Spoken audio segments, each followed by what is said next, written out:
जैसा कि इसका नाम है, सारे फाइल से संबंधित जितने ऑप्शन है वो किस में मिलेंगे, फाइल मेन्यू में मिलेंगे। कैसे ऑप्शन, जैसे नई फाइल बनाना है हमको, पहले से बनी हुई फाइल को ओपन करना है, फाइल जो भी बनाई है उसको क्या आप क्लोज करना चाहते हो, फाइल जो भी बनाई है आप उसको सेव करना चाहते हो, ये सारे ऑप्शन मिलेंगे फाइल मेन्यू में। तो देख लेते हैं अपन एक एक करके कैसे क्या होता है। तो पहला ऑप्शन दिया गया है क्या, न्यू। न्यू का मतलब हो गया नई फाइल यदि बनाना चाहते हैं। इसमें देखो हर एक अक्षर में, कैरेक्टर में इसके नीचे अंडरस्कोर बना हुआ, एक लाइन बनी हुई है, जैसे इसमें एन के नीचे बनी है, इसमें एफ के नीचे बनी है, इसमें सी के नीचे बनी है, इसमें ए के नीचे बनी है और इसमें एम के नीचे बनी। ये कहलाती है हॉट की। इसका अर्थ ये होता है कि जैसे अगर हमको नया डॉक्यूमेंट बनाना है एमएस वर्ड में, तो अपन इसमें जाके इसमें क्लिक करें और फिर ये ब्लैंक डॉक्यूमेंट में क्लिक करें माउस से जाके, तो नया डॉक्यूमेंट बन जाएगा। लेकिन यही चीज कीबोर्ड से शॉर्टकट की के द्वारा भी हो जाएगी। और शॉर्टकट की कैसे पता चलेगी, जैसे इसमें एन में अंडरस्कोर बना, इसका मतलब ये एन क्या हो गई, हॉट की हो गई। और हम क्या करेंगे, कीबोर्ड से जब कंट्रोल एन दबाएंगे, एन कैसे पता चला कि हमको दबाना है, ये क्योंकि इसकी हॉट की है एन। ऐसे कंट्रोल के साथ क्या दबाएंगे, ओ, कंट्रोल के साथ क्या दबाएंगे, एस। तो ये सारे जो हैं ऑप्शन शॉर्टकट के रूप में चलेंगे। इसी प्रकार से एफ के नीचे अंडरस्कोर है, तो ये जो मेन्यू खुलेगा वो शॉर्टकट की से खुलेगा, इसमें अब कंट्रोल के साथ दबाने से नहीं खुलेगा। ये मेन्यू खुलते हैं यहाँ जिसके नीचे अंडरस्कोर बना है, और कीबोर्ड से अल्टर की दबाएंगे, अल्टर के साथ एफ दबाएंगे तो खुल जाएगा, अल्टर के साथ ई दबाएंगे तो खुल जाएगा, अल्टर के साथ बी दबाएंगे तो खुल जाएगा, अल्टर के साथ आई दबाएंगे तो खुल जाएगा, अल्टर के साथ ओ दबाएंगे तो फॉर्मेट खुल जाएगा। इस तरीके से ये प्रैक्टिस करते करते, ढूंढते समझते सब चीजें फिर समझ में आने लगती हैं। तो न्यू ऑप्शन का इस्तेमाल नई फाइल बनाने के लिए, एमएस वर्ड में नई फाइल बनाना है, इसमें क्लिक करिए। अभी हम समझते हैं कि कैसे ब्लैंक डॉक्यूमेंट बनाते हैं, फिर उसके बाद ये आगे वाले भी समझ लेंगे। ब्लैंक डॉक्यूमेंट बनाना है, क्लिक करो, ये ब्लैंक डॉक्यूमेंट यहाँ पर बन जाएगा। इसी प्रकार से मान लीजिए आपने जो भी कुछ बनाया है, जैसे इसमें हम कुछ बनाते हैं और इसमें हम जो है मान लीजिए एक फंक्शन है, उसके द्वारा हमको टाइप ना करना पड़े, तो हमने इस फंक्शन के द्वारा कुछ टेक्स्ट को ऑटोमेटिक जनरेट कर लिया। ये फंक्शन है 5, इस तरीके से लिखेंगे, RAND फंक्शन होता है जो कि टेक्स्ट को एमएस वर्ड में प्रैक्टिस के लिए ऑटोमेटिक ला देता है। कैसे, एंटर करोगे तो कुछ टेक्स्ट यहाँ पर आ गया, देखो ना। मान लीजिए हमने कुछ एमएस वर्ड में इस तरीके से टाइप किया हुआ है, फॉर एग्जाम्पल। अब ये फाइल का नाम क्या है, document4 है इस फाइल का नाम, है ना। अब हमने टाइप कर लिया है, अगर हम बंद करेंगे तो हमको ये मिलेगा नहीं, क्योंकि अभी हमने फाइल को सेव नहीं किया। तो सेव करने के लिए फाइल में जाएंगे और यहाँ से ये जो सेव ऑप्शन है इस पर क्लिक करेंगे, या कीबोर्ड से शॉर्टकट की कंट्रोल एस प्रेस करेंगे। तो हमने सेव में क्लिक किया और यहाँ पर हम फाइल का नाम जो भी देना चाहते हैं फाइल का नाम दे सकते हैं। अभी बाय डिफॉल्ट ये फाइल का नाम कौन सा ले लेता है, जो भी इसका टेक्स्ट है, जो भी कैरेक्टर है, वो बाय डिफॉल्ट उसका नाम ले लेता है। हम यहाँ से कुछ टेक्स्ट को हटा देते हैं और देखिए कहाँ सेव करना है आपको, माय डॉक्यूमेंट में सेव करना है कि डेस्कटॉप में सेव करना है कि माय कंप्यूटर में जाके डी में, ई में, किस ड्राइव में सेव करना है। तो यहाँ से पाथ सेलेक्ट कर लेते हैं। मान लीजिए हम माय डॉक्यूमेंट में ही अपनी फाइल को द क्विक ब्राउन नाम से सेव कर देते हैं। सेव करने के लिए सेव बटन में क्लिक किया, जैसे सेव किया तो अब हमारे इसका नाम हो गया द क्विक ब्राउन, ठीक है ना। तो दो ऑप्शन हो गए, एक हो गया नई फाइल कैसे बनाते हैं, फाइल को सेव कैसे करते हैं। अब जैसे हमको फाइल को बंद करना है, ये हमने फाइल बंद कर ली वाली, है ना। अभी एमएस वर्ड की दूसरी जो फाइल थी वो खुली हुई है। अब फिर से यदि हम उस फाइल को खोलना चाहते हैं जो भी हमने बनाई है, तो फाइल में जाएंगे, ओपन में क्लिक करेंगे और यहाँ पे देख लो माय डॉक्यूमेंट में हो कि नहीं, ये आ गए। और हमने अपनी द क्विक ब्राउन फॉक्स नाम से फाइल बनाई थी, वो आपको याद होना चाहिए फाइल को, फाइल का नाम। ये सिलेक्ट कर लो, सिलेक्ट करने के बाद यहाँ पर ओपन कर दो, ये फाइल जो है हमारी ओपन हो जाएगी, ठीक है ना। ये फाइल कहाँ से ओपन हुई, हमारे फाइल मेन्यू के ओपन ऑप्शन से। यही ओपन का इस्तेमाल हम कीबोर्ड से शॉर्टकट की कंट्रोल ओ प्रेस करेंगे तो भी ये डायलॉग बॉक्स आ जाएगा, ओपन डायलॉग बॉक्स। ये आगे चल के आप शॉर्टकट की स्वयं इस्तेमाल कर सकते हैं, या आपको एक लिस्ट दे देंगे, उससे जो मुख्य शॉर्टकट की है वो बस याद कर लेना, तो वही ज्यादातर इस्तेमाल होती है। तीसरा ऑप्शन दिया गया है क्लोज। जैसे हम क्लोज में क्लिक करेंगे, हमारा वो जो वर्ड डॉक्यूमेंट था जो ओपन किया था वो क्लोज हो जाएगा। सेव के बारे में हमने देख ही लिया है, फाइल को सेव करने के लिए अगला ऑप्शन है सेव एज का। सेव एज का मतलब होता है सेव के जैसे। सेव एज का मतलब होता है सेव के जैसे। मतलब क्या होता है देखिए, इसकी जरूरत कहाँ पड़ती है, इसकी जरूरत पड़ती है फाइल को दूसरे नाम से जब सेव करना हो, है ना। फॉर एग्जाम्पल हमारे पास एक डॉक्यूमेंट है, मान लीजिए बना हुआ, ये इस तरीके से हमने एक सर्टिफिकेट ओपन किया। देखो एक सर्टिफिकेट है, सिंपल स्टूडेंट को जो कोर्स कंप्लीट होता है तो वो दिया जाता है ना। सर्टिफिकेट का सिंपल फॉर्मेट है जो कि सर्टिफिकेट नाम से सेव है।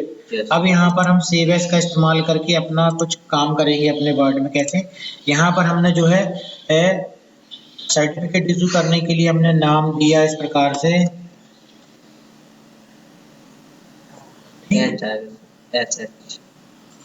इस प्रकार से नाम दिया, और यहाँ पर हमने डेट दे दी मान लीजिए, और इस प्रकार से हमने जो है डेट दे दी। अब देखिए क्या होगा, यदि हम फाइल में जाकर के सेव बटन में ही क्लिक करेंगे तो होगा क्या, ये जो भी हमने टेक्स्ट टाइप किया हुआ है सर्टिफिकेट के फॉर्मेट में, तो वो ये जो लिखा हुआ है वो इसी सर्टिफिकेट नाम की फाइल में सेव हो जाएगा जाके। लेकिन हम चाहते हैं कि सर्टिफिकेट का जो ब्लैंक सर्टिफिकेट ओपन किया था उसका उपयोग हम दोबारा भी करें और वो ब्लैंक ही रहे। इसलिए इस पूरे डॉक्यूमेंट को, जो कि जिसका नाम अभी सर्टिफिकेट है, हम एक नया नाम देना चाहते हैं। तो नया नाम देने के लिए इस डॉक्यूमेंट को फिर से किसी दूसरे नाम से सेव करने के लिए करेंगे सेव एज का उपयोग। तो देखो सर्टिफिकेट आ गया, तो अब हम यहाँ पर नाम दे देंगे इस प्रकार से, और सर्टिफिकेट, ये देखिए इस नाम से जिसका सर्टिफिकेट है वो नाम अपन ने दे दिया और सेव बटन में क्लिक कर दिया। तो क्या होगा कि अब ये सर्टिफिकेट हमारा सेव एज के कारण ही दूसरे नाम से सेव हुआ।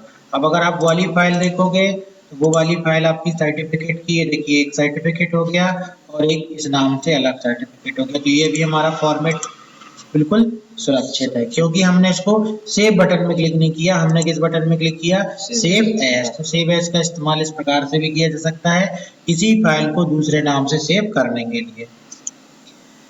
अगला ऑप्शन दिया गया है सेव एज वेब पेज। ये इसी फाइल को एक वेब पेज के रूप में सेव कर देगा। तो एमएस वर्ड हमको सुविधा देता है, इस चीज की सुविधा देता है एमएस वर्ड कि आप अपनी फाइल को एक वेब पेज के रूप में भी सेव कर सकते हो। वेब पेज क्या कहलाता है, जो कि ब्राउजर जिसको समझता है, ब्राउजर का इस्तेमाल कहाँ किया जाता है, इंटरनेट में वेबसाइट को देखने के लिए।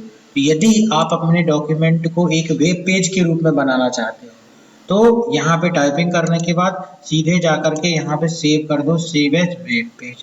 तो क्या होगा, अब हमारी फाइल जो है वो वेब पेज की तरह बन जाएगी और क्लिक करने पर वो किस में खुलेगी, वेब ब्राउजर में खुलेगी, और उसका उपयोग हम एक वेब पेज की तरह भी कर सकते हैं अपनी वेबसाइट में। एक उदाहरण के लिए देखिए, जैसे कोई एक फाइल ले लेते हैं और फिर उस फाइल को हम जो है सेव करेंगे सेव एज वेब पेज में। ठीक है, सिंपल एक सर्टिफिकेट है, यदि हम चाहते हैं सर्टिफिकेट को वेबसाइट में डालना है ना, तो हम क्या करेंगे, फाइल में जाएंगे और हम यहाँ पर क्लिक करेंगे सेव एज वेब पेज में क्लिक करेंगे, और मान लीजिए हम इसको दे देते हैं माय डॉक्यूमेंट में ही सेव कर देते हैं इसी नाम से, और हमने यहाँ पर कर दिया सेव और कर दिया यहाँ पर कंटिन्यू। तो यहाँ पर तुरंत देखिए फॉर्मेट जो है वो एक वेब पेज की तरह भी दिखने लगा है ना। अभी जो हमारा व्यू है वो किसकी तरह आ गया, वेब पेज की तरह आ गया है। अब चलिए देखते हैं कि ये माय डॉक्यूमेंट में किस प्रकार से सेव हो रहा है वेब पेज के रूप में। तो उसके लिए माय डॉक्यूमेंट में चले जाते हैं, ये माय डॉक्यूमेंट में चले गए, हमारी फाइल इस प्रकार से सेव थी। ये देखिए जो सिंपल वर्ड की फाइल होती है वो ऐसी दिखाई देती है, उसका जो टाइप है वो ऐसा दिखाई देता है माइक्रोसॉफ्ट वर्ड डॉक्यूमेंट, और जो सेव एज वेब पेज करते हो वो कुछ इस प्रकार से दिखाई देता है, क्योंकि यह एक वेब पेज बन गया। वेब पेज का मतलब हो गया, उसका फॉर्मेट क्या हो गया, वो एक HTML डॉक्यूमेंट हो गया। अब अगर हम वर्ड की फाइल में क्लिक करेंगे तो ये वर्ड में ही खुलेगा, लेकिन यदि हम अपनी देखिए इस फाइल में क्लिक करेंगे जिसको हमने सेव एज वेब पेज किया है, तो ये देखो ये खुल रहा है किसमें, इंटरनेट एक्सप्लोरर में। इंटरनेट एक्सप्लोरर में मतलब यह एक वेब ब्राउजर है, ये किसमें खुल रहा है, वेब ब्राउजर में। फायदा क्या हुआ, एमएस वर्ड ने सुविधा दे दी कि आप अपनी वेबसाइट पूरी तैयार कर लो, सारे पेज को बना बना करके सेव करते जाओ, सेव एज वेब पेज में, है ना। सभी को इंटीग्रेट कर दो, हाइपरलिंक वगैरह बना दो। आप अपनी वेबसाइट को भी बढ़िया जो है किसमें बना सकते हैं, एमएस वर्ड में बना सकते हैं। ये सुविधा दे रहा है कौन, ये एमएस वर्ड जो है सुविधा दे रहा है सेव एज वेब पेज के माध्यम से। फिर दिया गया है फाइल सर्च ऑप्शन, इस पर क्लिक करेंगे तो ये टास्क पेन में ये फाइल सर्च का ऑप्शन आ जाता है। इसका इस्तेमाल किया जाता है फाइल्स को ढूंढने के लिए, जैसा कि नाम है फाइल सर्च। इसमें यहाँ पर जो भी फाइल आप ढूंढ रहे हो उसका कोई टेक्स्ट टाइप कर दो, या एग्जैक्ट फाइल का नाम भी आप टाइप कर सकते हो। जैसे हम ढूंढना चाहते हैं कि डीसीए किस फाइल में लिखा हुआ है, वो में क्लिक करेंगे। देखो जहाँ भी वर्ड की फाइल हो, एक्सेल की फाइल हो, HTML की फाइल हो, जो भी फाइल है उनको सर्च करके बता देगा यहाँ पर कि किस किस फाइल के अंदर कहीं ना कहीं DCA वर्ड आया हुआ है।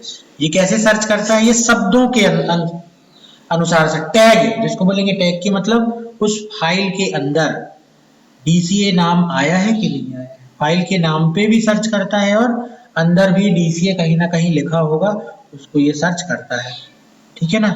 किस ऑप्शन के द्वारा और भी समय लेगा और धीरे धीरे और भी फाइल्स को सर्च करके दिखा देगा। तो जब कभी आपको ना मिले आपकी फाइल और आपको उस फाइल के अंदर का कोई टेक्स्ट मालूम है तो जस्ट फाइल सर्च में जाना है और उसके अंदर के टेक्स्ट को आप टाइप कर दो तो ये सर्च कर देगा, है ना। कौन सा ऑप्शन, फाइल सर्च ऑप्शन, ठीक है। परमिशन की जरूरत नहीं पड़ती है ज़्यादा, इसलिए अभी अपन इसको छोड़ देते हैं, वर्जन को भी छोड़ते हैं। अगला देखिए web page preview. Web page preview क्या करेगा, जैसे अभी हमने किया था सेव एज वेब पेज, तो वो क्या करता था, वेब पेज की तरह सेव कर देता था, है ना, और फिर क्लिक करते थे तो फाइल खुलती थी। लेकिन वेब पेज प्रीव्यू क्या करेगा कि डायरेक्ट हमारी फाइल का प्रीव्यू दिखा देगा। देखो कि जो हमारी ये वर्ड में बनी हुई फाइल है अगर वो ब्राउजर में दिखेगी तो कैसी दिख रही है, जो भी आप बना रहे हो तो ये ऐसी दिखेगी। तो हमने बिना सेव किए, यदि हमको बिना सेव किए क्या देखना है, प्रीव्यू देखना है, तो उसके लिए हम क्लिक करेंगे, किस ऑप्शन पे जाएंगे, वेब पेज प्रीव्यू ऑप्शन पर जाएंगे। यदि हमको बिना सेव किए और प्रीव्यू देखना है ना, तो ये वेब पेज प्रीव्यू। तो फाइल में सभी प्रकार की फाइल आप बना सकते हो और उसके बाद उसको ले जा करके फिर क्या कर सकते हो, इस्तेमाल कर सकते हो। देखो फिर दिए गया है फाइल मेन्यू। फाइल मेन्यू में दिया गया है अगला ऑप्शन पेज सेटअप। जैसे अपन ने पेज सेटअप में क्लिक किया, ये आ जाता है, इसके बाद पेज सेटअप का डायलॉग बॉक्स, ये आ गया पेज सेटअप का डायलॉग बॉक्स, है ना। इसमें क्या होता है कि जब भी अपन अपने MS वर्ड डॉक्यूमेंट का प्रिंट निकालते हैं तो प्रिंट निकालने के पहले हम पेज की सेटिंग करते हैं कि हमको पेज में किस प्रकार से मार्जिन में कितना स्पेस रखना है ना, लेफ्ट में, राइट में, बॉटम में, ये सारा चीज हम किससे करते हैं, पेज सेटअप से करते हैं। जैसे कि पेज सेटअप में 3 टैब दिए गए हैं, देख रहे हो, मार्जिन टैब है, पेपर टैब है, लेआउट टैब है। मार्जिन टैब में ये पूरे ऑप्शन मार्जिन से रिलेटेड है, मतलब टॉप में कितनी मार्जिन चाहिए, यहाँ से कम कर दो मार्जिन। हमने यहाँ से मार्जिन कर दी मान लो 0.5, किसकी मार्जिन है, टॉप की, मतलब पेज के टॉप में जो है 0.5 इंच की जगह छूटेगी। ये देखो ये इतनी जगह जो है, ये ऊपर की जो जगह है वो 0.5 इंच छूट गई है। इसी प्रकार से फिर अगर अपन बॉटम में भी छोड़ना चाहते हैं तो देखो बॉटम में मान लो अभी अपन ने कर दी 1 इंच, तो बॉटम में जगह छूट गई कितनी, ये 1 इंच की जगह छूट गई। तो टॉप में जगह छूट गई और से बॉटम में जगह छूट गई। ऐसे ही पेज सेटअप में आएंगे हम, ये पेज सेटअप में आएंगे और अपन लेफ्ट की भी 1 इंच मान लीजिए जगह छोड़ देते हैं, यहाँ से कम ज़्यादा कर सकते हैं, डायरेक्ट टाइप भी कर सकते हैं। राइट में भी अपन ने 1 इंच की जगह छोड़ दी, ओके कर दिया। तो ये देखो लेफ्ट में भी 1 इंच की जगह छूट गई इतनी जगह, और राइट में भी 1 इंच की जगह छूट गई। तो ये कहलाता है पेज का मार्जिन। मतलब जब अपन प्रिंट निकालेंगे तो पेज में ये लेफ्ट में, राइट में, टॉप में और बॉटम में इतनी जगह जो है वो छूटी हुई रहेगी, उतनी जगह पे प्रिंट नहीं होता है। तो ये कहाँ से आता है, पेज सेटअप में, इसको बोलते हैं मार्जिन। इसी प्रकार से मार्जिन दिया गया है गटर मार्जिन। गटर मार्जिन में अगर हमने यहाँ पर इसको बढ़ा दिया तो मार्जिन के अलावा जैसे लेफ्ट में कितनी मार्जिन है, 1 इंच, उसके बाद भी अगर आप बुक की तरह प्रिंटर निकाल रहे हो और हम निकालना चाहते हैं किसके लिए, अगर हम निकालना चाहते हैं, एक बाइंडिंग करना चाहते हैं, बुक की तरह निकाल रहे हैं अपन, उसको बाइंड करना चाहते हैं, तो ये बाइंडिंग के लिए भी जगह छोड़ देगा ये गटर ऑप्शन, है ना। ये ओके करेंगे तो ये देखो अब इतनी जगह में प्रिंट नहीं हो रहा है। तो कुछ मार्जिन है और कुछ गटर मार्जिन है जो कि बाइंडिंग के लिए इस्तेमाल होगा। तो इसकी जरूरत कब पड़ती है, जब अपन बुक वगैरह के लिए प्रिंट निकालते हैं और बहुत सारे पेजेस को एक साथ प्रिंट निकालते हैं, उस समय अपन को इसकी जरूरत पड़ेगी।